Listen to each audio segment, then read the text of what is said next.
மகா சிவராத்திரிக்கு குலசாமி கோயிலுக்கு போகலான்னு சொல்லிட்டு எல்லாருமே கிளம்பி ரெடி ஆகிட்டோம். பாப்பாங்களுமே ரெடி ஆகிட்டாங்க.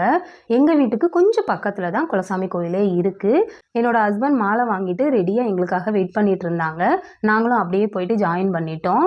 கோயிலுக்கு போகிற பாதை ஃபுல்லாமே லைட்டெல்லாம் போட்டு சூப்பராக வச்சுருந்தாங்க. பார்க்கவே ரொம்ப அழகாக இருந்தது. ஸோ கோயிலுக்கு வந்தாச்சு. இதுதான் எங்களோட குலசாமி கோயில். மனசுக்கு திருப்தியாக சாமியை பார்த்துட்டு நடந்தே நாங்கள் வீட்டுக்கு வந்துட்டோம். அதுக்கப்புறமா சிவன் கோயிலுக்கு போகலான்னு சொல்லிட்டு கிளம்புனோம். 12 மணிக்கு நடக்கிற பூஜையில் கலந்துக்கணும் அப்படின்னு நினச்சோம். நல்ல வேலையாக பூஜை முடியறதுக்குள்ளேயே நாங்கள் கோயிலில் ரீச் ஆகிட்டோம்.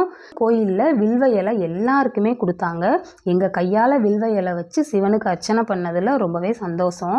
அப்படியே எல்லாரும் கொஞ்சம் நேரம் உட்காந்துட்டு சிவபுராணம் படித்தோம். படித்து முடிச்சுட்டு ஒரு 10 நிமிஷம் தியானம் பண்ணிவிட்டு 2 மணிக்கு தான் நாங்கள் வீட்டுக்கே கிளம்பி வந்தோம். இந்த வருஷம் சிவராத்திரி ரொம்பவே சூப்பராக போச்சு. யாரெல்லாம் உங்கள் குலசாமி கோயிலுக்கு போனீங்க கமெண்ட் பண்ணுங்கள்.